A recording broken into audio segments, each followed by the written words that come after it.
Welcome to Film Riot Mondays. Before we jump into the questions, just letting you know that later we're going to be talking about the new Monday challenge, which will be another 1 month challenge. Stop talking. You did good. Let's go into questions. Okay.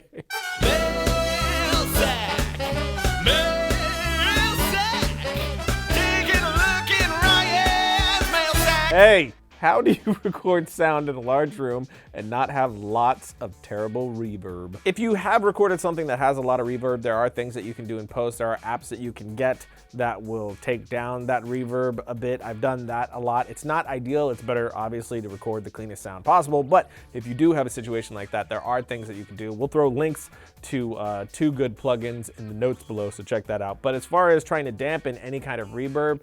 It's like rebarb, but in sound. You could use blankets, sheets, sound blankets. Packing blankets are nice and thick. Those do a good job. You can pop them up on C-stands or any kind of a stand. Just drape it around where you're recording or on the walls to help dampen that sound, because basically it's just sound bouncing off every surface that it can and coming back to your mic. So you want to try to obstruct that as much as you can. This question wants to know an A7S versus a Canon C100 for a project. It's a mini series with controlled lighting. It doesn't need to match low light. It wants to know which one's going to be more versatile for shooting a series. That decision is going to come down to what you're shooting exactly. It sounds like you're saying that you don't need something with crazy low light. If that's the case, then I would probably go with the C100. I'd imagine this is more of an indie project, low budget, more of a run and gun type crew, which is a lot of the stuff that we shoot as well. And for stuff like that, I always find that a camera like the C100 that's more of an all-in-one camera is the better way to go. You don't have to do 2-system sound. The C100 has great in-camera sound capabilities,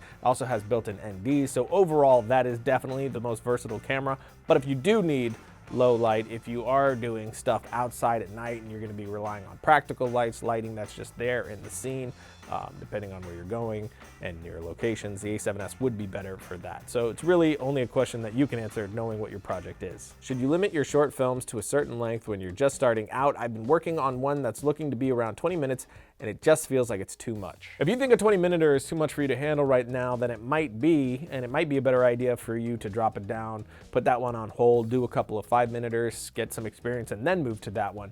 For me, when I first started out, I did try to keep them a little bit shorter, just doing very, very small things, 2 to 5 minutes at most, just so I could finish it, show it to people, learn from that experience, and then repeat.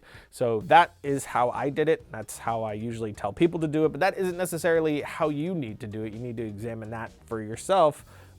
But I don't think as a whole short films need to be short. I mean, Tell is a pretty long short film. I think the story should be as long as the story wants to be. As long as you're keeping the pacing tight, you're cutting all the fat out, and you're just leaving in what needs to be there to tell your story, I think any length is totally fine, as long as you're not trying to elongate something just to have a longer format piece. Most important points in the communication between music composer and director. Just being on the same page is really important. I mean, if you guys completely disagree on styles and choices of music, it's not gonna go well. But if you talk movies and music and you guys are on the same page, you like the same sorts of things, you speak the same language, it's gonna go very well.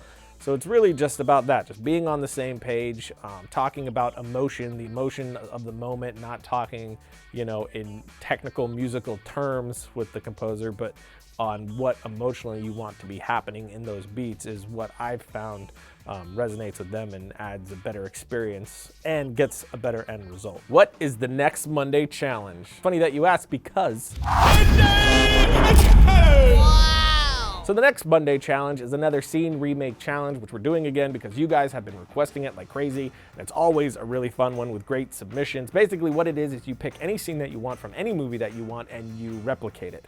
The idea behind this is it's showing that you've watched the scene, you've analyzed it, you figured out what made that scene tick, what made it work for the audience, and you replicate that.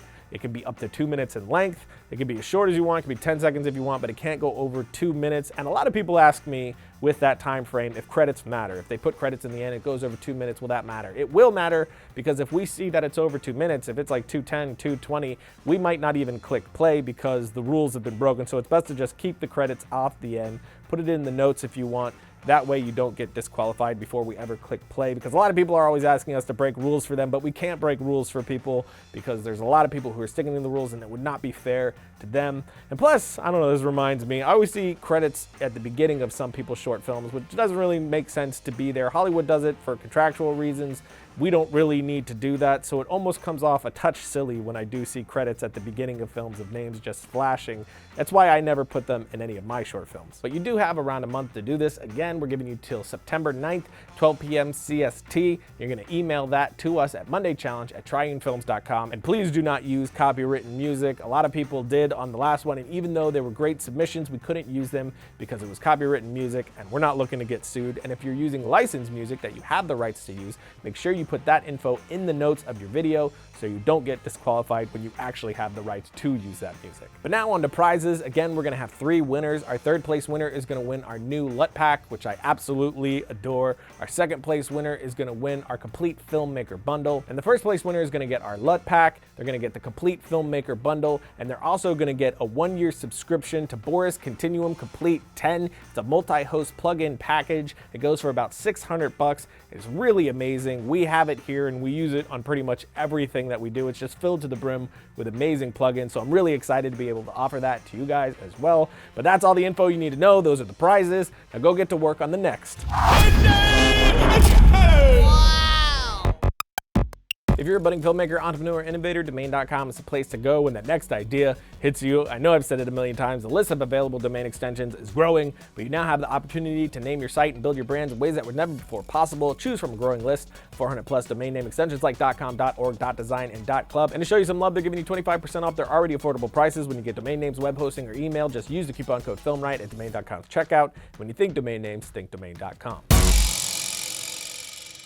So that's it for today, which means it's time for my suggestion of the week. This one is a short film from the Duffer Brothers, which they did in 2007. If you don't know who they are the geniuses behind Stranger Things. And if you don't know what Stranger Things is, you live under a rock, come out from under there and go watch it immediately. It's one of the greatest things to come out, and I just don't even know how long. So if you haven't seen it, that's my suggestion of the week. If you have seen Stranger Things, then the short film is what you could find right here. Until next week, don't forget to write, shoot, edit, repeat.